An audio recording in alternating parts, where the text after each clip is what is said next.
बिस्मिल्लाहिर्रहमानिर्रहीम। अस्सलामुअलैकुम। आज का हमारा टॉपिक जो हमें डिस्कस करना है, सबसे पहले लीनियर इक्वेशंस पढ़ेंगे, फिर लीनियर इक्वेशंस को सॉल्व करेंगे और लीनियर इक्वेशंस को in terms of matrix form में लिखेंगे और देखेंगे फिर रो ऑपरेशन किस तरह से डिफाइन होते हैं। तो ये हमारा सारा एक सारा टास्क होगा और लास्ट वन हम लोग देखेंगे कि लीनियर इक्वेशंस के कौन कौन से सॉल्यूशंस पॉसिबल्स होते हैं। तो सबसे पहले डिफाइन करते हैं जी लीनियर इक्वेशन क्या होता है। Linear equation in an variables, यहाँ पे वेरिएबल्स कौन कौन से हैं जी, x1 x2 सॉन xn, यहाँ पे वेरिएबल्स हैं। और अगर इक्वेशन को इस तरह की फॉर्म में लिखा जाए जबकि a1 a2 सॉन an जो हमारे पास है वो कोफिशिएंट्स हैं और b कोई भी कांस्टेंट है, राइट। और ये जितने भी a1 a2 सॉन an और b हैं ये सारे के सारे किससे बिलोंग कर रहे हैं, रियल नंबर से, राइट। आप लोगों को एग्जाम्पल से अभी ये सारी की सारी बातें क्लियर कर देते हैं।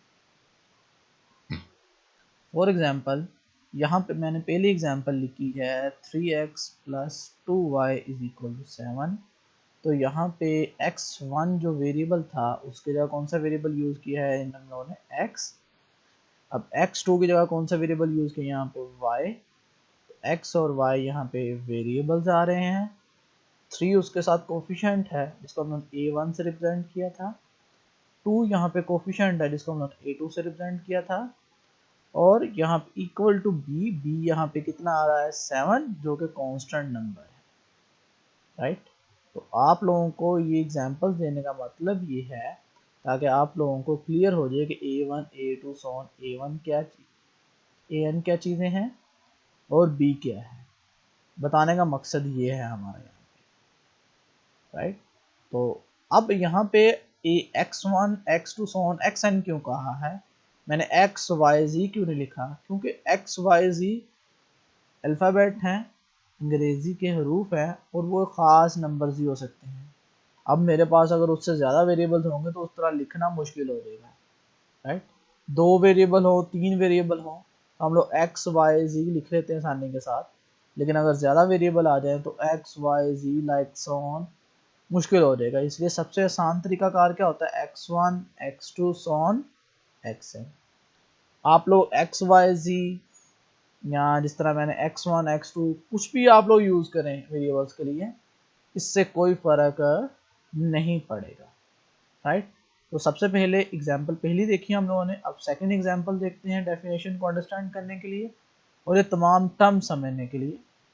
जैसा कि 1/2x plus y minus pi z is equal to under root 2। तो यहाँ पे आपके सामने x जो यहाँ पे लिखा गया है, राइट, उसके बाद y और उसके बाद z, यहाँ पे x y z as a variable use हो रहे हैं और x के साथ जो आ रहा है कोफिशिएंट वो आ रहा है 1/2, y के साथ कोफिशिएंट कितना आ रहा है, 1 आ रहा है और z के साथ कोफिशिएंट माइनस पाई आ रहा है और कांस्टेंट टर्म क्या है, under root 2। It means that 1/2 क्या है यहाँ पे, a1, 1 क्या है यहाँ पे a2 और माइनस पाई क्या है यहाँ पे a3 और अंडर रूट 2 यहाँ पे b है, राइट। बिल्कुल इस तरह यहाँ पे मैंने x1 x2 x3 x4 लिख दिए हैं, राइट। तो यहाँ पे x1 x2 वेरिएबल्स यूज हो रहे हैं। अब इससे परेशान नहीं होना, ये क्या है मेरे पास sin π/2 और sin π/2 क्या होता है, आप लोगों के पास एग्जैक्टली 1 होता है, आपको पता है। तो इसका मतलब a1 दूसरे अल्फाज में क्या होगा, 1 होगा, a2 दूसरे क्या है -4 है और यहाँ पे जो b है वो क्या है e²। e क्या है, आपके पास कोई रियल नंबर है जिसकी आपको वैल्यू को पता है 2.7183 इंटू सॉन होती है, राइट। इसी तरह मैंने नेक्स्ट इक्वेशन एग्जांपल लिखी है यहाँ पे x y plus z is equal to 2। तो यहाँ पे आप लोगों को देख रहे हो कि x y as a product form में आ रहा है, प्रोडक्ट दो वेरिएबल्स प्रोडक्ट में आ रहे हैं। तो लीनियर इक्वेशन में कभी भी दो वेरिएबल्स प्रोडक्ट में नहीं आ सकते, आपके सामने हैं, राइट। तो इसका मतलब ये वाली इक्वेशन जो होगी वो लीनियर नहीं होगी, राइट।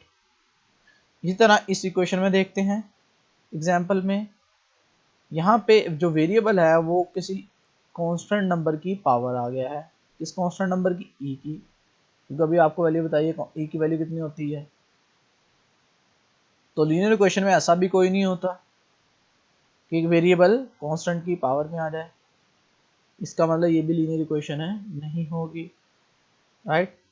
अब ये तो ठीक है, लेकिन ये आप लोग अगर आप लोग देखें साइन x1 आ गया है, अब साइन के अंदर वेरिएबल कभी भी नहीं आना चाहिए, देखें जरा ट्रिग्नोमेट्रिक फंक्शन वेरिएबल्स में नहीं आना चाहिए, राइट। इस ट्रिग्नोमेट्रिक फंक्शन और इसमें बड़ा फर्क है, तो साइन पाई बाय 2 यहाँ पे 1 आ जाएगा, एक नंबर आएगा, लेकिन यहाँ पे क्या है, वेरिएबल है, तो वेरी करता रहेगा, ऐसा नहीं हो सकता लीनियर इक्वेशन में। और बिल्कुल इसी तरह 1/x plus 1/y is equal to 4 है, ये भी एक्स वाई वाली फॉर्म में नहीं आ रहा, तो इसका मतलब ये इक्वेशन भी लीनियर नहीं होगी। तो आप लोगों ने देखा कि जितनी भी पहली 4 एग्जांपल्स थी वो सारे के सारे लीनियर थी, और 5 से लेके 8 तक जो एग्जांपल्स मैंने दी हैं वो लीनियर नहीं हैं, और मैंने आप लोगों को रीज़न बताएं कि वो लीनियर क्यों नहीं है, राइट। इसीलिए कह रहा है कि जो पहली 4 इक्वेशन हैं वो एग्जांपल्स हैं लीनियर इक्वेशंस की, और जो 5 से लेके 8 तक एग्जांपल्स हैं वो हैं जी नॉन लीनियर इक्वेशंस की। जी अब आप लोगों को लीनियर इक्वेशन क्लियर हो गया है, अब पढ़ना है कि सिस्टम ऑफ लीनियर इक्वेशंस क्या चीज़ है, इसके बारे में हम लोग डिटेल से देखते हैं। सिस्टम का मतलब होता है एक से ज़्यादा मिल जाना, राइट। तो क्या हो रहा है मेरे पास, ये देखें, अब ये नोटेशंस यूज़ किए हैं, मेरे पास पहली लीनियर इक्वेशन बन गई है, ये मेरे पास दूसरी लीनियर इक्वेशन बन गई है, ये मेरे पास तीसरी लीनियर इक्वेशन बन गई है, और सॉन का मतलब ये मेरे पास mth लीनियर इक्वेशन है, राइट। जब एक सिस्टम में हम लोग एक से ज़्यादा लीनियर इक्वेशंस को इकट्ठा करके एक सिस्टम बना लें, तो उस सिस्टम को नाम देंगे सिस्टम ऑफ लीनियर इक्वेशन, मतलब ऐसा सिस्टम जिसके अंदर जितनी भी इक्वेशंस हैं वो सारी की सारी क्या हो, लीनियर हो, तो उस सिस्टम को हम लोग नाम देते हैं सिस्टम ऑफ लीनियर इक्वेशन। अब यहाँ पे मेरे पास कितनी सिस्टम ऑफ लीनियर इक्वेशन है, m यहाँ पे मेरे पास इक्वेशन है, राइट, मतलब 1 2 3 कितनी इक्वेशन तक गया है, जनरली mth इक्वेशन लिखी है यहाँ पे मैंने। कितने वेरिएबल्स हैं, n वेरिएबल, मतलब x1 x2 sworn xn, right. इसमें भी x1 x2 सॉन xn, ये मेरे पास सारे के सारे क्या हैं, n वेरिएबल्स हैं। कितनी इक्वेशंस हैं, m इक्वेशंस हैं, राइट। और ये जितने भी नोटेशन बाकी लिखी गई हैं, a11 a12 सॉन a1n, ये सारे के सारे क्या हैं, कोफिशिएंट्स हैं उन वेरिएबल के साथ जो कांस्टेंट नंबर्स आएंगे, और ये सारे के सारे किससे बिलोंग करेंगे, एग्जैक्टली रियल नंबर से। और यहाँ पे b1 b2 b3 sworn bm जितने भी यूज हो रहे हैं सारे के सारे क्या हैं, कांस्टेंट टर्म्स हैं, और ये भी कहाँ से बिलोंग करेंगी, रियल नंबर से। अच्छा आप लोग सोच रहे होंगे किसी जगह मैं कांस्टेंट टर्म बोल रहा हूँ, किसी जगह मैं कोफिशिएंट बोल रहा हूँ, क्योंकि आपको पता है कि कोई कांस्टेंट नंबर जब किसी वेरिएबल से मल्टीप्लाई होके आ जाए उसको हम लोग क्या कॉल करते हैं, कोफिशिएंट। और अगर जो नंबर बगैर किसी वेरिएबल का है उसको कहते हैं कांस्टेंट टर्म, राइट। तो हैं ये सारे के सारे क्या हैं, रियल नंबर्स हैं, लेकिन इनको मैं कोफिशिएंट और कांस्टेंट टर्म क्यों कह रहा हूँ, आप लोगों को समझ आ गई हो। तो ये मैंने एक जनरल फॉर्म लिखी है। अब हम लोग आगे जाके इसकी एग्जांपल्स देखेंगे कि किस तरीके से यहाँ पे मैंने m n डिफाइन किए हैं, और यहाँ पे मैं a11 a12 a1n a21 a22 a2n क्यों यूज कर रहा हूँ, ये आप लोगों को जब मैंने मैट्रिसेस में पढ़ाया तो आप लोगों को आइडिया हो गया था। इसमें भी लिखने की यही वजह है कि आगे जाके मैं आपको सिखाऊंगा कि इस सिस्टम को मैट्रिक्स फॉर्म में कैसे लिखना है, तो वहां से आप लोगों को ऑब्जर्व करना आसान हो जाएगा। जरूरी नहीं है मैंने a11 a12 a1n लिखा है, आप लोग b11 कुछ भी नाम दे सकते हैं। यहाँ पे आप मैंने b1 b2 b3 bm नाम दिया है, आप लोग a1 a2 a3 c1 c2 c3 cm ये आप लोगों पर डिपेंड करता है कि आप लोग किस तरीके से नाम की नोटेशन रखना चाहते हैं। सिंपल वर्ड में मेरे नज़दीक क्या है, ये सारे के सारे क्या हैं, कोफिशिएंट्स हैं और किससे बिलोंग कर रहे हैं, रियल नंबर से। ये सारे के सारे क्या है मेरे नज़दीक, कांस्टेंट टर्म्स है और किससे बिलोंग कर रही है सारी की सारी, रियल नंबर से। जस्ट ये माइंड में रखना। अभी मैंने system of linear equation define किया था, यहाँ पे मैं उसकी एग्जांपल समझा रहा हूँ। क्या मैंने यूज किया, 3x minus y is equal to 1, 2x minus y is equal to 0, right. यहाँ पे वेरिएबल क्या यूज कर रहा हूँ मैं, x और y। यहाँ पे 3 माइनस 1 1 2 माइनस 1 0, ये सारे के सारे क्या हैं, रियल नंबर्स हैं। और 3 माइनस 1 2 माइनस 1 को मैं कोफिशिएंट कॉल करूंगा और 1 0 को क्या कॉल करूंगा मैं, कांस्टेंट टर्म्स, राइट। और यहाँ पे कितनी इक्वेशंस हैं, दो इक्वेशंस हैं। कितने वेरिएबल्स हैं, x और y, दो वेरिएबल्स हैं। मतलब दो इक्वेशंस, कितनी इक्वेशंस, दो इक्वेशंस हैं। वेरिएबल्स कितने हैं, दो हैं। और a11 क्या है, यहाँ पे 3 है, जैसे कि मैंने जनरल फॉर्म में लिखा था, कंपेयर करके सिखा रहा हूँ आप लोगों को। a12 क्या है, -1 है। a21 क्या है, 2 है। a22 क्या है, यहाँ पे -1 है। b1 यहाँ पे मैंने 1 लिया और b2 यहाँ पे मैंने 0 लिया। जी नेक्स्ट एग्जांपल आपको दिखा रहा हूं मैं कि यहाँ पे मेरे पास ये एक सिस्टम ऑफ लीनियर इक्वेशन है। इसको सिस्टम ऑफ लीनियर इक्वेशन क्यों कहूँगा, क्योंकि ये जितनी भी इसमें इक्वेशन हैं सारी की सारी क्या है, लीनियर है। ये भी लीनियर, ये भी लीनियर, तो ये सिस्टम क्या बन गया, सिस्टम ऑफ लीनियर इक्वेशन। अब इसमें कितनी इक्वेशंस हैं, दो इक्वेशंस हैं, राइट। और कितने वेरिएबल्स हैं, तीन वेरिएबल्स हैं। तो यहाँ पे m कितना आ गया, 2, और n कितना आ गया यहाँ पे 3।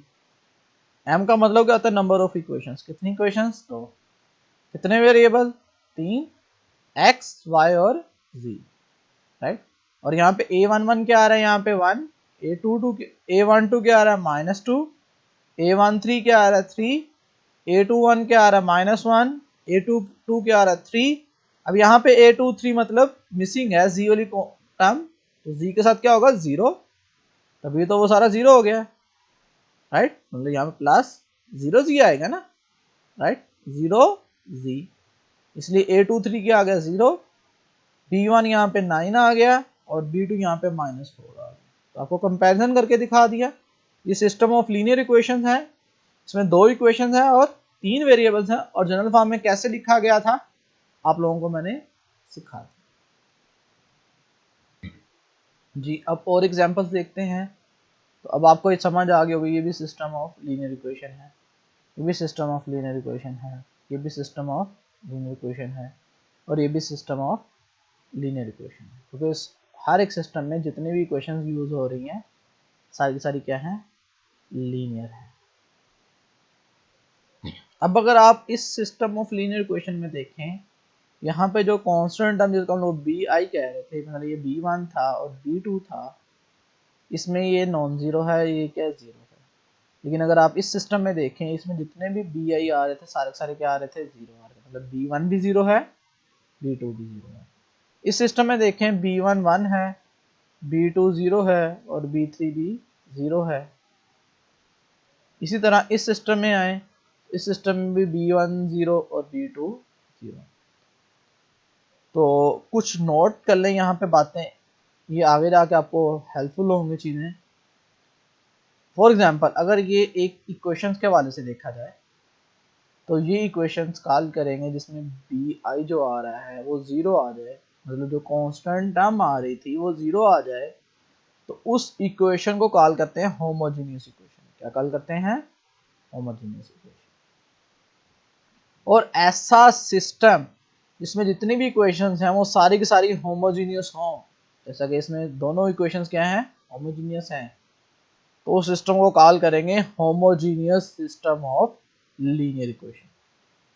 और इसमें भी देखो सारे के सारे बी आई जितने भी यूज हो रहे थे 0 थे, इसका मतलब ये इक्वेशन भी होमोजीनियस इक्वेशन और ये वाली इक्वेशन भी होमोजीनियस इक्वेशन। तो ये सिस्टम क्या हो गया, homogeneous system of linear equation.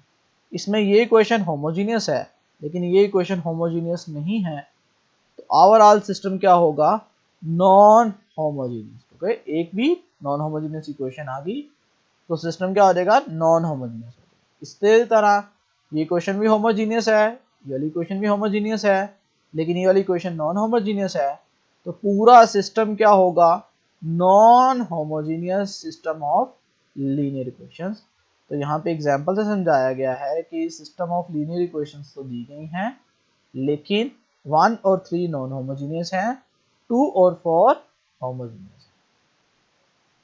तो ये नोट कर लें एक इम्पोर्टेंट बात कि फॉर ऑल बी आई यहाँ पे मैंने आपको लिख के दिखाए थे सारे के सारे, मतलब जो कांस्टेंट टर्म्स थी ये सारी की सारी अगर जीरो हो जाए किसी भी सिस्टम में जो लीनियर हो, तो उस लीनियर सिस्टम को क्या कॉल करेंगे, homogeneous system of linear equation. और अगर कोई एक या एक से ज्यादा नॉन जीरो मिल गई, राइट, तो उस सिस्टम को क्या कॉल करेंगे हम लोग, non homogeneous system of linear equation, right. जी अब नेक्स्ट क्या काम कर रहे हैं हम लोगों ने अभी पढ़ा सारे के सारा कि अगर सारे के सारे बी ए जीरो हो जाए तो सिस्टम को क्या कॉल करेंगे, homogeneous system of linear equation.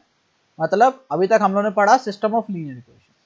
अब सिस्टम ऑफ लीनियर इक्वेशन दो तरह की पढ़ ली, कौन कौन सी, एक होमोजीनियस, राइट, और एक हम लोगों ने कौन सी पढ़ ली है, non homogeneous, right, non homogeneous. तो ये जनरल फॉर्म लिखी गई है, इसमें होमोजीनियस हो या नॉन होमोजीनियस हो हमें अभी तक कोई फर्क है नहीं पड़ रहा, राइट। तो अब हम लोगों ने क्या देखना है कि इस सिस्टम ऑफ लीनियर इक्वेशंस को हम लोग मैट्रिक्स फॉर्म में कैसे लिखते हैं, राइट। तो ये मैट्रिक्स फॉर्म में मैंने लिख के दिखाया, A11, A12, A13, A1n, A21, A22, A23, A2n, so on like, right, X1, X2, X3, so on Xn, याद रखना है m नहीं है n है, B1, B2, so on Bn। अब ये मैट्रिक्स की मल्टीप्लिकेशन से आया, कैसे आया, ये हम लोगों ने फर्स्ट लेक्चर में सीखा था। इससे जो पिछला लेक्चर था उसमें हम लोगों ने डिटेल से बातें सीखी थी कि मैट्रिक्स फॉर्म में मल्टीप्लिकेशन कैसे होती है। अगर आप इसको मल्टीप्लाई करवाओ तो क्या होगा, पहली रो पहले कॉलम के साथ मल्टीप्लाई होगी, तो मल्टीप्लाई करवाओ, A11 किससे मल्टीप्लाई होगा, X1 से, प्लस A12 किससे मल्टीप्लाई होगा, X2 से, प्लस A13 किससे मल्टीप्लाई होगा, X3 से, प्लस ऑन A1n किससे मल्टीप्लाई होगा, Xn से, राइट। तो ये देखिए ये आ जाएगा जल्दी से। इसी तरह जब दूसरी रो को पहली कॉलम से मल्टीप्लाई करवाया जाएगा तो A21 X1 plus A22 X2 plus on A2n किससे मल्टीप्लाई होगा, Xn से। और इस तरह ये सारे के सारे आ रहे हैं, और इक्वल टू किसके, B1 B2 so on Bn। अब इसका ऑर्डर आपको पता है मैट्रिक्स का कितना होगा, इसमें कितने रोज आ रही हैं, m रोज, ओके, राइट, और इसमें कॉलम कितने आ रहे हैं, 1 2 3 सोन कहां तक जा रहा है, n तक। तो ए मैट्रिक्स जिसको मैंने लिखा है इसका ऑर्डर कितना है, m बाय n, राइट। और यहाँ पे जो x लिखा है उसका ऑर्डर कितना आ रहा है, कितनी रोज आ रही है x, ये x में n रोज और कितने कॉलम, एक कॉलम, तो इसका ऑर्डर आ गया n बाय 1, राइट। तो मल्टीप्लिकेशन के लिए क्या जरूरी होता है, number of column number of रोज के इक्वल हो, और उसकी मल्टीप्लिकेशन जो आंसर आएगा वो कितने ऑर्डर का मैट्रिक्स आएगा, m बाय 1 का। और ये आपके सामने है, ये जो मैट्रिक्स आ रहा है जिसको मैंने b से रिप्रेजेंट किया, कैपिटल B से, इसका ऑर्डर कितना है, m बाय n, मतलब इसमें कितनी रोज हैं, m रोज हैं, और कितने कॉलम है इसमें, 1 कॉलम है, राइट। तो यहाँ तक बात सबको क्लियर होगी। तो आप लोगों को समझ आ गई होगी जनरल फॉर्म में कैसे लिखा है। अब इसकी हम लोग एग्जांपल्स देख लेते हैं। जी ये देखिएगा आपके पास सिस्टम ऑफ लीनियर इक्वेशंस था, तो मैंने आप लोगों को सिस्टम ऑफ लीनियर इक्वेशंस को मैट्रिक्स फॉर्म में लिखना सिखाया। क्या आ गया यहाँ पे, 3 -1 2 -1, राइट, और क्या आ गया, x y। अब मल्टीप्लाई करवाएंगे तो 3x - y 2x - y किसके बराबर है, 1 0 के। तो यही दो इक्वेशन आ रही है, राइट। बिल्कुल इसी तरह इस मैट्रिक्स को मैट्रिक्स फॉर्म में कैसे लिखूंगा, 1 1 1, यहाँ पे 1 आ जाएगा, यहाँ पे 2 और x3 यहाँ पे मिसिंग है तो इट मीन दैट वो 0 है, राइट। क्या आ जाएगा वेरिएबल x1 x2 x3 और 5 1, राइट। तो मैंने आप लोगों को ये मैट्रिक्स फॉर्म में लिखना सिखाया है किसी भी system of a linear equation को। तो अब आप लोगों को यहाँ पे समझ आ गई होगी कि सर ने a11 a12 a1n क्यों लिखा है, क्योंकि मैं जब इस सिस्टम ऑफ लीनियर इक्वेशन को कन्वर्ट करूँगा किसमें, मैट्रिक्स फॉर्म में, तो ये मैट्रिक्स फॉर्म की कौन सी एंट्री होगी, first row first column, first row second column, first row third column, first row nth column, और इसका मतलब क्या होगा mth रो थर्ड कॉलम। तो ये बातें हम लोग फर्स्ट लेक्चर जो उससे पिछले लेक्चर उसमें सीख चुके थे कि हम लोगों को इस तरह नोटेशन लिखने से क्या फ़ायदा होता है, राइट। तो अब आपको समझ आ गई होगी कि सर ने इस लेक्चर में भी इनके कोफिशिएंट्स को इस तरह क्यों रिप्रेजेंट किया, क्योंकि हम लोगों ने इस सिस्टम ऑफ लीनियर इक्वेशन को किसमें कन्वर्ट कर लेना है, ज़्यादातर मैट्रिक्स फॉर्म। मैट्रिक्स फॉर्म में तो कन्वर्ट करना सीख लिया, अब एक और बड़ी इंपॉर्टेंट चीज नजर है, अब हम लोग इसको एज अ वेक्टर फॉर्म में भी लिख सकते हैं। कैसे, देखिएगा, अगर मैं इसको देखूं तो क्या था 3x minus y, right, matrix form में इस तरह हम लिखते थे, और इधर से हम लोग आगे मैट्रिक्स फॉर्म बना लेते थे इसकी, क्या 3, यहाँ पे हम लोग मैट्रिक्स फॉर्म क्या बना लेते थे, 3 माइनस 1 2 माइनस 1 और क्या मल्टीप्लाई होगा मैट्रिक्स एक्स वाई, राइट, ये लिखते थे ना आप, इक्वल टू 1 0। लेकिन अब हम लोगों ने इसको इस फॉर्म में लिखना। अब मैं कह रहा हूँ ये अगर इस तरह की फॉर्म में लिखा गया है तो जिस तरीके से हम लोग दो मैट्रिक्स को ऐड करते थे तो अलग अलग करके लिख सकते हो ना, मतलब ये अगर मैट्रिक्स हो इसको ऐड करना हो तो क्या होगा, 3x इसमें ऐड होगा माइनस वाई में, 2x किस में ऐड होगा माइनस वाई में, तो 3x minus y 2x minus y, 3x minus y 2x minus y matrix form में था, उसको मैं ऐसे लिख सकता हूँ। अब जिस तरह किसी मैट्रिक्स को मल्टीप्लाई करवाए तो हर एक से मल्टीप्लाई होता है, जैसे 3 2 है इसको मैं x से मल्टीप्लाई करवाऊंगा तो x 3 से मल्टीप्लाई होगा और x 2 से भी होगा। जब 3x 2x आएगा तो इसमें से मैंने x क्या ले लिया, कॉमन ले लिया, बाकी क्या बच गया 3 2, इस तरह इसमें से y कॉमन ले लिया, क्या बच गया माइनस वन और 1। तो ये वेक्टर फॉर्म में लिखेंगे, मतलब कैसे, जो x का कोफिशिएंट से वो लिख लिया एक वेक्टर में मैंने 3 2, वो वेरिएबल लिख लिया, प्लस जो y के साथ कोफिशिएंट से वो लिख लिए मैंने, y लिख लिया, और अगर इस तरह कोई और होता तो वो सारे लिखते जाते, इक्वल टू 1 0। तो आपको ये समझ आ गई होगी, जैसा कि ये मैट्रिक्स फॉर्म में दूसरा मैंने अभी सिस्टम जो लिखा था ऊपर उसको मैंने लिखा है, राइट। तो अब देखो जरा, ये सिस्टम था ना मेरे पास, अब इस सिस्टम को मैंने किस तरह की फॉर्म में लिख लिया, ये आपके सामने लिखा हुआ, राइट। उसी सेकंड एग्जांपल को अब अगर इसको मैं वेक्टर फॉर्म में लिखूंगा तो क्या आएगा, 1 1 x1 1 2 x2 1, और यहाँ पे कुछ नहीं तो 0 x3 इज इक्वल टू 5 1। तो इसका मतलब क्या हुआ, किसी भी सिस्टम ऑफ लीनियर इक्वेशंस को मैं मैट्रिक्स फॉर्म में लिख सकता हूँ और इस तरह वेक्टर्स फॉर्म में भी लिख सकता हूँ। मतलब ये x1 x2 x3 को अगर इससे मल्टीप्लाई करवा के ऐड करूं तो आंसर क्या आएगा 519, राइट।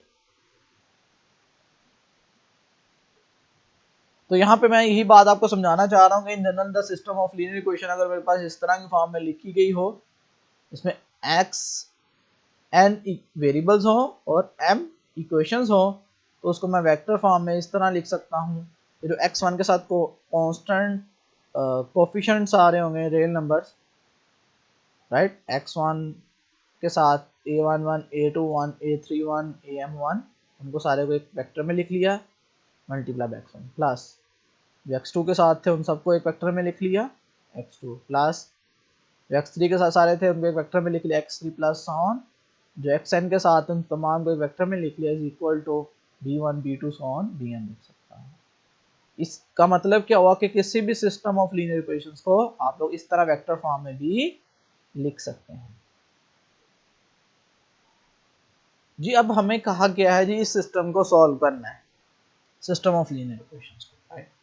तो यहाँ पे मैंने इस सिस्टम ऑफ लीनियर इक्वेशन को आपको मैट्रिक्स फॉर्म में लिख के दिखाया, तो ऐसे लिखते थे अभी लिखा, राइट। तो इसमें हमें कोई कंफ्यूजन नहीं।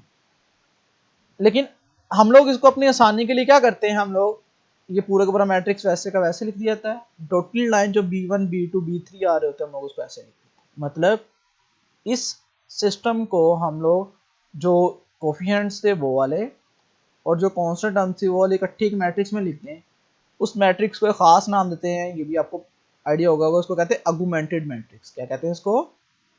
अगुमेंटेड मैट्रिक्स। उसमें क्या होता है, एक तरफ कोफिशिएंट लिख दिए जाते हैं, राइट, और एक तरफ उसके कांस्टेंट टर्म लिख दिए। अब हमारा काम क्या है, यहाँ पे हमारा काम ये है, हम लोग देखना है कि इस सिस्टम ऑफ लीनियर इक्वेशंस को हम लोगों ने सॉल्व करना है। किस तरीके से सॉल्व करना है, जैसे हम लोग सॉल्व करते हैं, लेकिन हम लोग आपको कंपैरिजन दिखाएंगे इसमें और मैट्रिक्स फॉर्म कि जिस तरीके से हम लोग सॉल्व करते आ रहे हैं तो मैट्रिक्स फॉर्म में वो चीज क्या बनती है।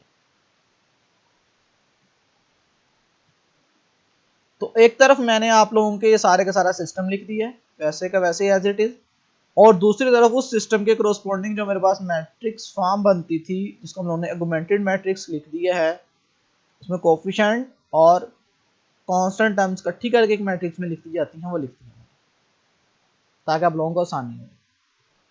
अब मैं इस सिस्टम को सॉल्व करता जाऊंगा और आप लोग इस तरफ देखिए रहेगा क्या फर्क पड़ता है। अब आप लोगों को लीनियर इक्वेशन सॉल्व करना तो हम लोग 5th क्लास से सीखते आ रहे हैं और शायद इससे भी पहले। तो क्या करते थे हम लोग, एलिमिनेट करते थे कि किस तरीके से इसमें से x y and so on, इस तरीके से हमारे पास किसी एक इक्वेशन में से खत्म होते ना x आ रहा है और दूसरे में फिर y फिर z, किस तरह हम लोग वैल्यू निकालते हैं।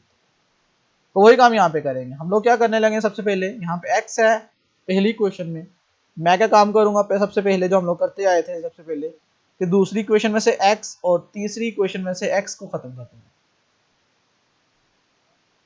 राइट। किस तरीके से खत्म करूंगा, इस इक्वेशन में इस इक्वेशन को ऐड कर दूंगा। जब इस इक्वेशन में इस इक्वेशन को ऐड करूंगा तो आपको सामने नजर आ रहा है ये x और ये माइनस एक्स आपस में कट जाएंगे, खत्म हो जाएगी, राइट। अब ये -2y है, ये +3y है, ऐड करूंगा तो -2y + 3y ऐड होके जस्ट क्या बचेगा, y बचेगा। और यहाँ पे 3z, यहाँ पे कोई z नहीं है तो इसका मतलब यहाँ पे 0z है, तो 3z + 0z 3z आ गया।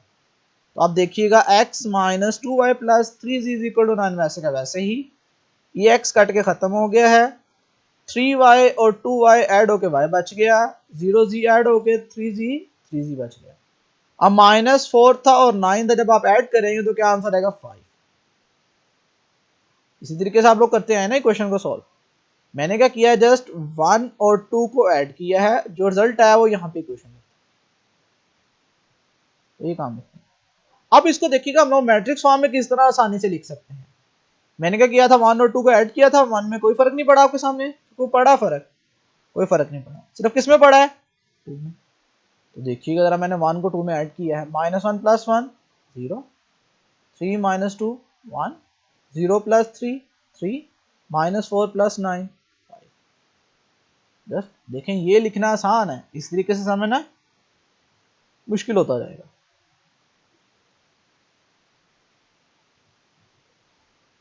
बिल्कुल। अब इसी तरह नेक्स्ट को मैं काम करूंगा, मैंने क्या बताया था। अब मेरा काम क्या होगा, कहाँ पे 0 करना है, मैंने यहाँ पे 0। तो क्या करूंगा, अब आप जैसे करते आए, इस इक्वेशन को किससे नंबर से मल्टीप्लाई करवा दोगे, 2 से, और इसमें से क्या कर दोगे, माइनस कर दोगे, ऐसे करोगे ना। जब 2 से इसको मल्टीप्लाई करवाओगे और इसमें से माइनस कर दोगे तो आपके पास क्या आंसर आएगा, फॉर एग्जांपल 2 से मल्टीप्लाई करवाने से इसका आपके पास आएगा जी 2x - 4y + 6z = जी 9 2 18।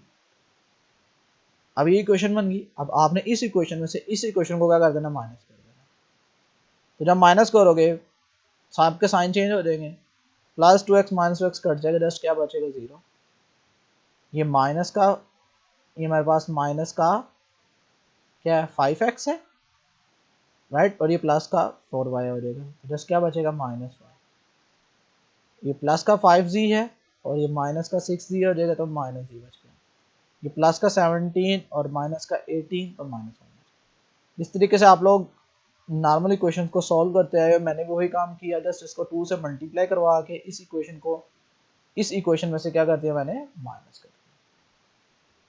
तो ये पहली इक्वेशन वैसे की वैसे, दूसरी वैसे की वैसे, जो माइनस करके आंसर है वो यहाँ पे लिख दिया। अब देखो, अगर मैंने इसको मैट्रिक्स फॉर्म में लिखा हो तो समझना कितना आसान है। मैंने क्या किया है, इसको 2 से मल्टीप्लाई करवाया, तो मैंने 2r1 लिख दिया। कि पहली रो को मैंने किससे मल्टीप्लाई करवाया, 2 से, राइट। और यहाँ पे जो रो बन रही है पहली, वो पहली इक्वेशन बन रही है आपके सामने करस्पॉन्डिंग। यहाँ पे जो दूसरी रो बन रही है वो दूसरी इक्वेशन बन रही है, यहाँ पे जो तीसरी रो बन रही है वो तीसरी इक्वेशन बन रही है। मैंने क्या किया, इसको 2 से मल्टीप्लाई करवाया और इसमें से क्या कर दिया मैंने, माइनस कर दिया, राइट। तो क्या किया आपने, 2 से इसको मल्टीप्लाई करवाया रो को और इसमें से माइनस कर दिया, तो 2 - 2 0 हो गया। -5 इसको -2 से मल्टीप्लाई करवाऊंगा, -1 +4 हो जाएगा, -5 + 4 -1। 5 - 6 मैं 3 पुट करूंगा यहाँ पे, तो 5 - 6 एग्जैक्टली क्या आएगा, -1। 17 - 2 9 2 18, तो 17 - 18 -1, राइट। तो आपको समझ आती जा रही है। अब इसी तरह मैं नेक्स्ट काम क्या करूंगा, अब मैं क्या करूंगा, इसमें से y वाले को एलिमिनेट कर दूंगा। कैसे, मैं 2 को इक्वेशन 2 को 3 में ऐड कर दूं, तो y कट जाएगा, 3z -z ऐड हो कितना बच जाएगा, 2z, -1 और 5 ऐड हो कितना बच जाएगा, 4। तो ये वाली इक्वेशन खत्म हो के y खत्म हो जाएगा, क्या बच जाएगा, 2z = 4। यानी कि इसमें इसको ऐड करूंगा, 1 - 1 ये 0 आ जाएगा, यहाँ पे 3 - 1 + 3 हो जाएगा, राइट। तो कितना आ गया मेरे पास, 2 -1 + 5 कितना आ गया मेरे पास, 4। तो देखिएगा ये 2z = 4 आ गया। बाकी दोनों इक्वेशन वैसे की वैसे, यहाँ पे भी 2z 2 4 आ गया, राइट। देखिए और देखते ना हर एक जगह, ये पहली इक्वेशन करस्पॉन्डिंग है, दूसरी इक्वेशन करस्पॉन्डिंग है, तीसरी इक्वेशन करस्पॉन्डिंग तीसरी इक्वेशन, राइट। नेक्स्ट काम क्या करूंगा मैं, 2z = 4 आ गया, तो यहाँ से मैं z को डिवाइड 2 को डिवाइड कर दूंगा, तो z = 2 आ गया। मतलब मैंने r3 को किससे डिवाइड किया, 1/2 से, तो ये लिखने का तरीका है, राइट। तो डिवाइड हो, अब काम बड़ा आसान हो गया है। आप लोग सोल्व करते थे, z के लिए 2 आ गई है, z के लिए यहाँ पे जस्ट 2 पुट कर दूंगा, तो y = 3 z = 5, तो मेरे पास प्लस का 3 हो जाएगा, माइनस का हो गया, 2 पुट कर दिया, क्या आ गया मेरे पास, -1। चाहे आप मैट्रिक्स फॉर्म में लिखें चाहे ऐसे लिखते हैं, एट द एंड आप लोगों के पास ये सिस्टम आ गया, राइट। इसको भी आप लोगों ने यही लिखना था ना, x - 2y + 3z। क्यों, आपको भी समझा देता हूँ, क्योंकि यहाँ पे ये मैट्रिक्स के साथ मल्टीप्लाई होना था किसने, x y z ने, राइट। x y z ने जो था वो मल्टीप्लाई होना था किस मैट्रिक के साथ, इस मैट्रिक के साथ, और इक्वल टू वाला मैट्रिक्स आना था, राइट। जब इस मैट्रिक के साथ मल्टीप्लाई होगा तो x - 2y + 3z, इसमें क्या आना था y + 3z, इसमें क्या आना था z, और जो पहली रो थी वो किसके बराबर थी, 9 के बराबर। तो यही इक्वेशन बनी थी, x - 2y + 3z = 9, y + 3z = 5, z = 2, right. तो आप चाहे वैसे ही क्वेश्चन लिख के सॉल्व करते रहें या मैट्रिक्स फॉर्म में इस तरह लिख के सॉल्व कर लें, आपको समझ आ गई, राइट। तो मेरे पास z की वैल्यू जो आई थी वो मैंने यहाँ पुट कर दी, तो मेरे पास y का आंसर आ गया। अब y और z का यहाँ पे दोनों की पुट कर दूंगा, किसकी वैल्यू आ जाएगी आपके पास, x की वैल्यू आ जाएगी। तो आपके पास जो सोल्यूशन आ गया वो आपके पास क्या आया जी, 1 - 1 2। तो ये आपके पास सोल्यूशन आ गया है, ये given system of linear equation का क्या होगा, सोल्यूशन, राइट। अब जितने भी सोल्यूशन है किसी सिस्टम के, अगर उसको एक सेट में रख दें तो उस सेट का हम नाम देते हैं सोल्यूशन सेट, अच्छा, अब आपको ये सॉल्यूशंस का मीनिंग भी समझाता हूँ साथ साथ। हम लोग जस्ट इस तरह सोल्व करने सीखा है, लेकिन आज हमने देखा कि एक तरफ मैंने इक्वेशन रख के सोल्व की जैसे हम लोग सोल्व करते आए हैं, और एक तरफ मैं उसके कॉरस्पॉन्डिंग मैट्रिक्स रखता गया और आपको समझ आ गई। अब ये सॉल्यूशन का मतलब क्या वो आपको सिखाने लगा। आपके पास सॉल्यूशन क्या था, 1 -1 2, मतलब आप x के 1 रखो, y की जगह -1 रखो और z की जगह 2 रखो। तो 1 की जगह 1 रखोगे तो 1 ही आएगा, y की जगह -1 रखोगे तो -1 -2, जस्ट क्या बच गया, 2 बच गया। z की जगह 2 रखोगे तो 3 + 2 6, इन दोनों को ऐड करो तो क्या आंसर आ गया, 9 आ गया कि नहीं आ गया, राइट। तो ये इसका सोल्यूशन आ गया। सोल्यूशन से मुराद क्या होता है, एक्स वाई जी की वो वैल्यूज जो इन तमाम इक्वेशंस को क्या करें, सेटिस्फाई। अब देखो x के लिए आपने क्या रखी, -1 रखी तो -1 आ गया, और यहाँ पे y की जगह -1 रखा तो -3 आ गया, -1 -3 -4 आ गया, x के 1 तो 2 आ गया, y की जगह -1 तो -1 प्लस हो गया, और z की जगह 2, जब आप इन तीनों को ऐड करो 2 5 और 2 रखा 10 आ गया, तो 17 आ जाएगा। इसका मतलब क्या हुआ कि सॉल्यूशन से मुराद क्या होता है, वो x y और z हम लोगों ने निकालने होते हैं कि जो इस सिस्टम को क्या करें, सेटिस्फाई करें, राइट। अब ये सॉल्यूशन एक से ज्यादा भी हो सकते हैं, क्या हो सकते हैं क्या नहीं हो सकते इसके बारे में हम बाद में देखेंगे, राइट। लेकिन सॉल्यूशन से क्या मुराद है वो भी आपको समझ आ गया, और हम लोगों ने देख लिया सॉल्यूशन का मतलब क्या होता है कि वो जितनी भी इक्वेशन आएंगे उस सिस्टम में, उन तमाम इक्वेशन को क्या करेगा, सेटिस्फाई करेगा। ऐसे नंबर जो पहली दो को तो सेटिस्फाई कर दें लेकिन तीसरी को सेटिस्फाई ना करें, वो इस सिस्टम के सॉल्यूशन नहीं होंगे, राइट। और आप लोगों ने एक चीज और नोट कर ली यहाँ पे कि जिस तरीके से हम लोग इक्वेशन को सॉल्व करते हैं उस तरीके से मैट्रिक्स फॉर्म में लिख के हम लोग क्या कर सकते हैं और क्या नहीं कर सकते। तो ये बड़ा ही इंपॉर्टेंट एक नोट है कि जब हमारे पास लीनियर इक्वेशन के कॉरस्पॉन्डिंग हमारे पास एक मैट्रिक्स बन जाता है, तो हम लोग कौन कौन से काम कर सकते हैं, हम लोग इंटरचेंज कर सकते हैं दो इक्वेशंस को, मतलब दो इक्वेशन मतलब दो रोज को, राइट। हम लोग किसी भी एक इक्वेशन को मल्टीप्लाई करवा सकते हैं किसी भी नॉन जीरो नंबर से, इक्वेशन मीन किसी रो को, और इसी तरह इक्वेशन मीन किसी भी एक इक्वेशन को मल्टीप्लाई करवा के दूसरी इक्वेशन में ऐड किया जा सकता है, मतलब किसी एक रो को किसी एक खास नंबर से मल्टीप्लाई करवा के दूसरी रो में ऐड किया जा सकता है, राइट।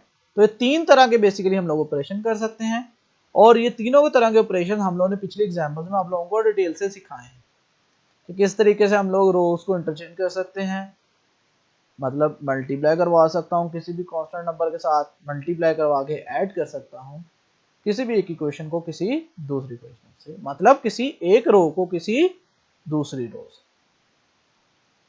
जैसा कि ये सबसे पहले आपके सामने लिखी हुई है, इसमें मैंने क्या किया था, एक रो को दूसरी रो में ऐड कर दिया था, और इससे नेक्स्ट स्टेप में मैंने क्या किया था कि इस रो को किसी खास नंबर से मल्टीप्लाई करवा के इस रो से क्या कर दिया था, मैंने सब्ट्रैक्ट कर दिया था। मतलब ये थर्ड वन जो नंबर मैं बता रहा था कि किसी एक इक्वेशन को मल्टीप्लाई करवा के किसी दूसरी इक्वेशन में ऐड किया जा सकता है, मतलब ये रो ऑपरेशन डिफाइन हो सकता है, राइट। तो किसी एक रो को किसी दूसरी रो से मल्टीप्लाई करवा के ऐड या सब्ट्रैक्ट किया जा सकता है, राइट। और उस रो में कोई फर्क नहीं पड़ता, मतलब उस इक्वेशन में कोई फर्क नहीं पड़ता, जिसमें ऐड कर रहे हैं सिर्फ उसी रो या उसी इक्वेशन में क्या होता है, चेंज आती है। यहाँ पे आपने नोट कर ली थी बात, राइट। और दूसरी हम लोग जो बात बार बार कर रहे हैं कि जैसा कि यहाँ पे मेरे पास अब इस इक्वेशन को मैंने 2 से क्या करवाया था, डिवाइड करवाया था, तो वो मतलब क्या है, मैंने इस मैट्रिक्स में इस रो को 2 से क्या करवाया है, डिवाइड करवाया है, राइट। इट मीन्स दैट कि किसी भी इक्वेशन को या किसी भी रो को हम लोग किसी नंबर से मल्टीप्लाई करवाएं या डिवाइड करें तो कोई फर्क नहीं पड़ता, किससे नहीं करवा सकते, जीरो से, क्योंकि अगर जीरो से मल्टीप्लाई करवाता सारा टर्म जीरो हो जाता, राइट। तो इसका मतलब जीरो के अलावा किसी भी रो को किसी भी नंबर से मल्टीप्लाई करवा सकते हैं, मतलब किसी इक्वेशन को, जो कि हम लोगों ने इक्वेशन सॉल्व करके देखी हुई थी, हम लोग मैट्रिक्स के ऑपरेशन ऑब्जर्व कर रहे हैं। इसी तरह इस इक्वेशन को पहले लिख दूं नीचे, मतलब इसको इसकी जगह लिख दूं और इस इक्वेशन को इसकी जगह लिख दूं, कोई फर्क नहीं पड़ता। इसको हम लोग कहते हैं, हम लोगों ने क्या किया, आपस में दोनों रोज को इंटरचेंज किया। तो अब आप प्रॉपर्टीज पढ़ेंगे, अब आपको समझ आएगी कि ऑलरेडी हम लोग इसको सॉल्व कर चुके हुए हैं, लेकिन हम लोग अब इसको ऑब्जर्व करके बता रहे हैं कि आप लोगों ने ये काम किया था। ये सबसे पहली प्रॉपर्टी क्या कह रहा है जी, किसी भी दो रोज को आप इंटरचेंज करवा सकते हैं। किसी भी एक इक्वेशन को किसी दूसरी इक्वेशन किसी भी एक इक्वेशन को किसी कांस्टेंट नंबर से मल्टीप्लाई करवाया जा सकता है, और वो कांस्टेंट नंबर जीरो नहीं हो सकता। क्यों नहीं हो सकता, मैंने अभी आपको बताया। और किसी एक रो में, यानी कि एक इक्वेशन में किसी एक नंबर को मल्टीप्लाई करवा के किसी दूसरी इक्वेशन में ऐड किया जा सकता है। और ये सारे ऑपरेशन हम लोग इक्वेशंस के कोरोस्पोंडिंग रोज में कैसे होने हैं वो हम लोग सीख चुके हैं, राइट। इन्हीं को हम लोग कहते हैं एलिमेंट्री रो ऑपरेशंस। कौन सा एलिमेंट्री रो ऑपरेशंस हो सकते हैं, जिस तरह इक्वेशन है उसके कोरोस्पोंडिंग रोज में है कि दो रोज को इंटरचेंज किया जा सकता है, किसी एक रो को किसी स्केलर से मल्टीप्लाई करवाया जा सकता है, और वो स्केलर क्या होना चाहिए, नॉन जीरो होना चाहिए, और किसी एक रो को किसी दूसरी रो में ऐड किया जा सकता है। अब एक बड़ी इंपॉर्टेंट बात है कि ये एक सिस्टम ऑफ लीनियर इक्वेशन है, ये भी एक सिस्टम ऑफ लीनियर इक्वेशन, लेकिन ये सिस्टम ऑफ लीनियर इक्वेशन को जब हम लोगों ने सिंप्लीफाई किया, जैसे रो ऑपरेशन हम लोग इक्वेशन को सॉल्व करते हैं, हमारे पास एक नया सिस्टम आया था। अब ये दोनों सिस्टम इक्वल नहीं है, क्योंकि देखें दूसरी इक्वेशन कुछ हो रहा है, यहाँ पर दूसरी इक्वेशन कुछ हो रहा है, लेकिन हम लोगों ने देखा है कि इस सिस्टम को जब सॉल्व करते हैं, सिंप्लीफाई करते हैं, तो ये सिस्टम आ रहा है, राइट। और इस सिस्टम के हम लोग सॉल्यूशंस फाइंड आउट करना चाह रहे हैं। दूसरे अल्फाज में वो एक्स वाई जी जो इस इक्वेशन को सेटिस्फाई करते हैं, वो इन तीनों को भी लाजमी क्या करेंगे, सेटिस्फाई करेंगे। इसका मतलब इन तमाम सिस्टम के जितने भी आगे बनते जा रहे हैं, इन तमाम के सॉल्यूशंस क्या होंगे, एक जैसे होंगे। मतलब जो एक्स वाई जी इसको सेटिस्फाई करेंगे, वही एक्स वाई जी इसको सेटिस्फाई करेंगे, राइट। मतलब जो इस सिस्टम के सॉल्यूशंस होंगे वो इस सिस्टम के भी होंगे। क्यों, क्योंकि ये वाला जो सिस्टम है, ये वाला सिस्टम इसी को क्या करके आया है, सॉल्व करके आया है। तो दोनों सिस्टम तो इक्वल नहीं है, लेकिन दोनों सिस्टम के जो सॉल्यूशंस हैं वो बिल्कुल क्या होंगे, सेम होंगे। तो उससे ऑपरेट करके बने हैं, तो इस तरह के सॉल्यूशंस को हम लोग एक सिस्टम को कहते हैं इक्विवेलेंट सिस्टम। और उसके कोरोस्पोंडिंग जो मैट्रिक्स बनते हैं, इस तरह के मैट्रिक्स को हम लोग कहते हैं इक्विवेलेंट मैट्रिसेस। मतलब कि ये मैट्रिसेस इक्वल तो नहीं है। इक्विवेलेंट का सेंस क्यों आया है, क्योंकि इस मैट्रिक्स को पे ऑपरेशंस अप्लाई करके, कौन कौन से ऑपरेशन, जो अभी तीन मैंने मेंशन किए हैं, ये वाला मैट्रिसेस हासिल किया जा सकता है। तो इस तरह के मैट्रिसेस को हम लोग कॉल करते हैं इक्विवेलेंट मैट्रिसेस। अब ये देखें, मेरे पास एक सिस्टम था, मैंने इसको सॉल्व करना है, तो मैंने इसको सॉल्व करने के लिए सबसे पहले इस पूरे सिस्टम को कन्वर्ट कर लिया किसमें, ऑगमेंटेड मैट्रिक्स में। Coefficient matrix 1 -3 1 1 -3 1 2 -1 -2 1 2 -3 1 2 -2, right. Coefficient matrix और कांस्टेंट नंबर जितनी भी थी उन तमाम को एक मैट्रिसेस फॉर्म में लिख लिया। पहली इक्वेशन पहली रो को रिप्रेजेंट कर रही है, दूसरी इक्वेशन दूसरी रो को, तीसरी इक्वेशन तीसरी रो को रिप्रेजेंट कर रही है, राइट। अब इसमें हम लोग रो ऑपरेशंस कौन कौन से लगा सकते हैं और किस तरीके से सॉल्व करते हैं, तो हमें आइडिया है। हम लोग क्या करेंगे, यहाँ से 2 और 1 को ख़त्म करेंगे। सबसे पहले 2 को ख़त्म करने के लिए मैंने इस इक्वेशन को 2 से मल्टीप्लाई करवा के इसमें से माइनस कर दिया। जब 2 को इससे मल्टीप्लाई करवा के माइनस करूँगा तो 2 - 2 0, -1 और -2 से इसको मल्टीप्लाई करवाऊंगा तो 6 हो जाएगा, तो 5 बच गया। -2 और -2 एग्जैक्टली -4 आ गया, 2 है, और ऊपर भी 1 को 2 से मल्टीप्लाई करवा के बनेगा, तो क्या आएगा मेरे पास 0। और तीसरी इक्वेशन है। अब आगे क्या काम करूँगा, इस इक्वेशन में से इसको क्या कर दूंगा, माइनस कर दूंगा, तो क्या आएगा 1 - 1 0, 2 + 3 हो जाएगा 5 हो जाएगा, -3 -1 -4 1 -1 -1 -2 ये आपके सामने आ जाएगा। R3 -R2 इसको लिखते हैं। R3 मतलब जिसमें चेंज आ रहा है, जिन दो इक्वेशंस को यूज किया वो ये यहाँ पे लिखी गई है, और इसका मतलब होता है इस R1 में कोई फर्क नहीं। क्यों ऐसा हो रहा है? क्योंकि हम लोगों ने इक्वेशंस की फॉर्म में लिख के आपको सिखा दिया है। अब क्या करूंगा मैं? अब इस 5 में से इस रो को माइनस कर दूंगा, मतलब R3 -R2। तो 5 - 5 क्या आ जाएगा? 0। -4 यदि माइनस माइनस प्लस हो जाएगा, +4 0, -2 और 0 -2 बच जाएगा। तो आपके पास ये इक्वेशन की फॉर्म है। अब इसका मतलब क्या होता है? x -3y + z = 1। x वाली टर्म 0 होगी, 5y -4y -4z = 0, और यहाँ पे तमाम टर्म 0 है, इसका मतलब 0 किसके बराबर आ गया? -2 के। अब मुझे एक बात बताएं, कभी 0 -2 के बराबर हो सकता है? राइट, बताओ, कभी 0 -2 के बराबर हो सकता है? बिल्कुल भी नहीं हो सकता। राइट, इसका मतलब क्या हुआ कि 0 -2 के बराबर नहीं हो सकता, ये पॉसिबल नहीं है। इसका मतलब ये एक कंट्राडिक्शन आ गया है। इसका मतलब इन तीनों सिस्टम, जो सिस्टम मेरे पास गिवन था उसका सॉल्यूशन एग्जिस्ट नहीं करता। राइट, यहाँ पे एक सवाल पैदा हो गया कि इसका मतलब ऐसे सिस्टम्स भी हैं कि जिनका सॉल्यूशन एग्जिस्ट नहीं करता।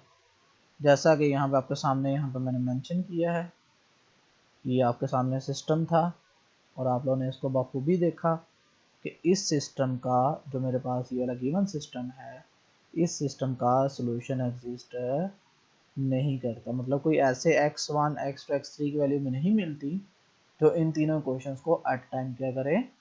सेटिस्फाई करें। सॉल्यूशंस एग्जिस्ट ना करने का मतलब ये है। इसका मतलब क्या हुआ कि ऐसे सिस्टम ऑफ लीनियर इक्वेशंस जिनका सॉल्यूशन एग्जिस्ट करता होगा उनको हम लोग कहेंगे कंसिस्टेंट। मतलब जो इससे पहले एग्जांपल सॉल्व की थी वो consistent system of linear equations था, और जो अभी हम लोगों ने ये एग्जांपल देखी है इसका सॉल्यूशन एग्जिस्ट नहीं करता, और जिनका सॉल्यूशन एग्जिस्ट नहीं करते उनको हम लोग कॉल करते हैं इनकंसिस्टेंट। मतलब ये वाली जो एग्जांपल अभी सॉल्व की है हम लोगों ने, ये कौन सा सिस्टम है? इनकंसिस्टेंट, क्योंकि इसका सॉल्यूशन एग्जिस्ट नहीं करता, और जो इससे पहले हम लोगों ने सॉल्व किया था उसका सॉल्यूशन एग्जिस्ट करता था, उसको हम लोग कहते हैं कंसिस्टेंट। तो यहाँ तक आपको ये वर्ड भी क्लियर हो गया होगा। Consistent system of linear equations क्या होते हैं, inconsistent system of linear equations क्या होते हैं। कंसिस्टेंट लीनियर ऑफ इक्वेशन से मुराद ये है कि ऐसा सिस्टम जिसका सॉल्यूशन एग्जिस्ट करे, और ऐसा सिस्टम जिसका सॉल्यूशन एग्जिस्ट ना करे उसको कहते हैं इनकंसिस्टेंट। ये आज का हमारा पॉइंट है कि सिस्टम ऑफ लीनियर इक्वेशंस दिए गए हों तो उसके कौन कौन से सॉल्यूशन पॉसिबल होते हैं। तो उसके 3 ही पॉसिबिलिटीज बनती हैं, वो हम लोग डिस्कस कर लेते हैं अभी। फर्स्ट वन होती है जी नो सॉल्यूशन, सेकंड वन होती है जी वन सॉल्यूशन, और थर्ड वन पॉसिबिलिटी होती है इनफाइनाइट मैनी सॉल्यूशन। इसके अलावा कोई और पॉसिबिलिटी नहीं होगी। मतलब कोई बंदा कह दी कि एक सिस्टम ऑफ लीनियर इक्वेशन है और उसके मेरे पास 2 सॉल्यूशन हैं, ऐसा नहीं हो सकता। तो बंदा कह दी उसके 3 सॉल्यूशन हैं, ऐसा नहीं हो सकता। उसका यहाँ तो कोई सॉल्यूशन नहीं होगा, या वन सॉल्यूशन होगा या इनफाइनाइट मैनी सॉल्यूशन होगा। राइट, अब इसको हम लोग कैसे देखते हैं अभी आपको क्लियर कर देता हूँ। इसकी एक एग्जांपल देखते हैं। अब ये मैंने 3 एग्जांपल्स लिखी हैं, x + y = 3, x - y = -1, x + y = 3, 2x + 2y = 6, x + y = 3, x + y = 2। अब आप इसको चाहे जैसे मर्जी सॉल्व करें, मैट्रिक्स फॉर्म में आपको सिखा दिया है। जब आप इसको सॉल्व करेंगे, राइट, तो आप लोग इसको आसानी के साथ देख सकते हैं कि जब मैं इनको ऐड करूँगा तो y y कट जाएगा, 2x = 2 आ जाएगा, तो x के लिए 1 आ जाएगी। जब x के लिए 1 आ जाएगी, किसी एक में पुट करके हम लोग y को लेंगे। इसी तरह इस इक्वेशन के सॉल्यूशन कितने होंगे वो चेक कर सकते हैं कि इनफाइनाइट सॉल्यूशन होंगे, और इस सिस्टम के कोई सॉल्यूशन है नहीं होंगे। अब आप लोग इसको सॉल्व कर लीजिएगा आसानी से, जैसे मैंने अभी रो ऑपरेशन अप्लाई करना है। राइट, या जैसे आप लोग इक्वेशन को सॉल्व करते आ रहे हैं वैसे सॉल्व करते हैं। मैं अब आपको इनका सोल्यूशन दिखाऊंगा ग्राफिकली। राइट, आपको पता है ये इक्वेशन ऑफ स्ट्रेट लाइन है, इनके ग्राफ स्ट्रेट लाइन होते हैं। राइट, अगर किसी को ग्राफ ड्रा नहीं करने आता तो वो मेरे कैलकुलस के फोल्डर में जाएगा, कैलकुलस 1 में, वहाँ पे मैंने बेशुमार लेक्चर्स ग्राफ के तौर पे रिप्रेजेंट किए हैं और उनमें हम लोगों ने equation of straight line graph का ग्राफ ड्रा करना भी सीखा हुआ है। राइट, तो यहाँ पे मैं ग्राफ ड्रा करना तो नहीं सिखाऊंगा।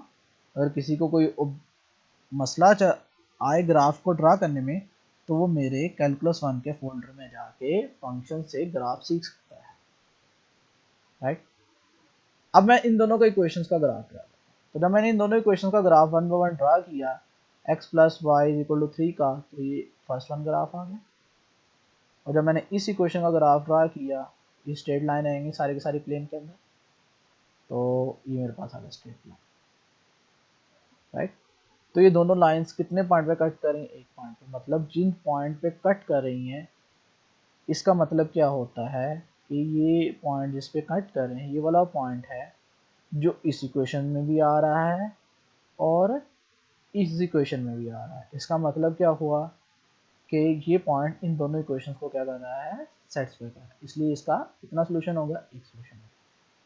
अब जब मैंने इसका ग्राफ ड्रा किया और इसका ग्राफ ड्रा किया तो दोनों सेम लाइनों के ऊपर एक ही लाइन है, तो इसका मतलब होगा जितने भी पॉइंट्स आ रहे हैं वो दोनों लाइंस में आ रहे हैं।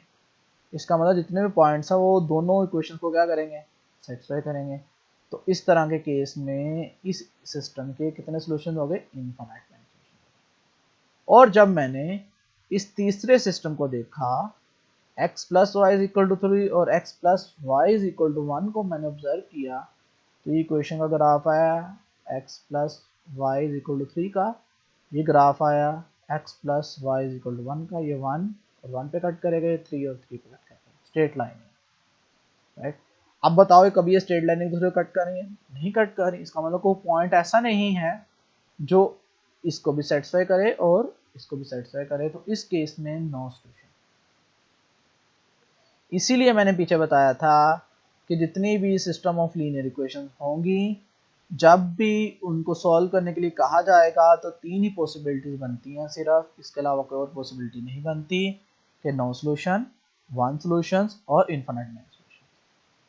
अब आप लोगों को ये भी एक थोड़ी सी बात सिखाता हूँ कि ये मेरे पास सिस्टम ऑफ लीनियर इक्वेशन है फॉर एग्जांपल। अब अगर ये होमोजीनियस होता, होमोजीनियस से क्या मुराद है कि यहाँ पे 3 की बजाय क्या होता?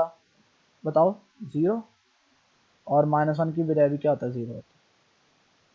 पहली बात तो ये क्लियर कर लें, होमोजीनियस का ग्राफिकली मतलब क्या होता है? ग्राफिकली मतलब होता है ऐसी लीनियर इक्वेशन में ना, मैं अगर प्लेन में बात करूं तो स्ट्रेट लाइन बनती है, स्पेस में बात करूं तो प्लेन बनते हैं। राइट, और अगर फोर्थ डिमेंशन में बात करूं तो वो लीनियर इक्वेशन जो होंगी वो स्पेस बनाएंगी, लाइक सो ऑन। राइट, लेकिन हम लोग सबसे पहले प्लेन में डिस्कस करते हैं। अगर ये होमोजीनियस होता, मतलब x plus y is equal to 0 होता, x minus y is equal to 0 होता, इसका मतलब क्या होना था? ये जितनी भी इक्वेशंस होनी थी ये सारी की सारी किससे पास करनी थी? ओरिजिन से। होमोजीनियस होने का मतलब ये है, एक बात याद रखना। मतलब सिस्टम ऑफ लीनियर होमोजीनियस को ज्योमेट्रिकली कैसे देखना है कि जितनी भी इक्वेशंस होंगी वो कहां से पास करेंगी? ओरिजिन से। पहली बात क्लियर होगी आप लोगों को? मतलब कि अगर कोई भी आप लोग प्लेन में बात कर रहे हैं तो जितनी भी स्ट्रेट लाइन होंगी वो कहां से सारी की सारी पास करेंगी बच्चों? ओरिजिन से।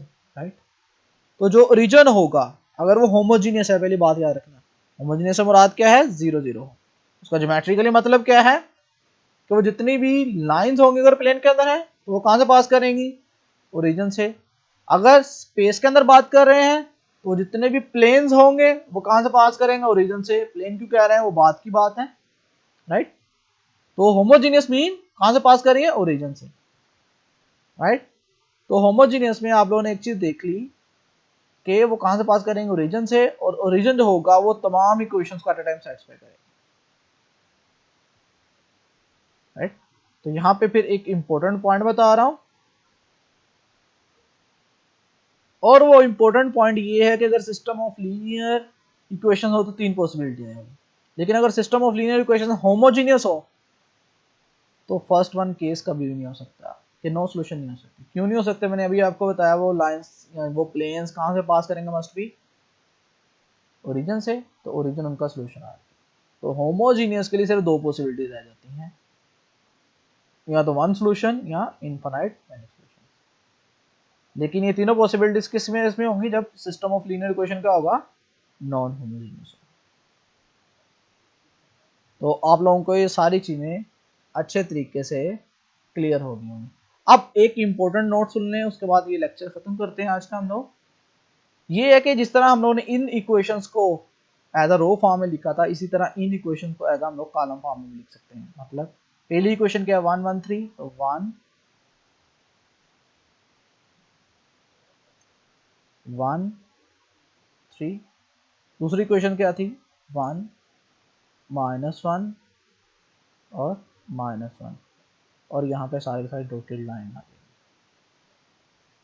अब ये क्या चीज बनी, ये वही चीज है, ये पूरे पूरा कोफिशिएंट मैट्रिक्स, और नीचे ये मेरे पास कांस्टेंट टर्म। लेकिन जो इक्वेशंस हैं वो रो की बजाय किस में रिप्रेजेंट हो रही हैं, कॉलम में। तो उसी तरह हम लोग कॉलम ऑपरेशन भी अप्लाई करके इस सिस्टम को सॉल्व कर सकते हैं। तो हम लोग कह देंगे उस सिस्टम को हमने किस तरीके सॉल्व किया है, कॉलम ऑपरेशन से। जी बहुत शुक्रिया।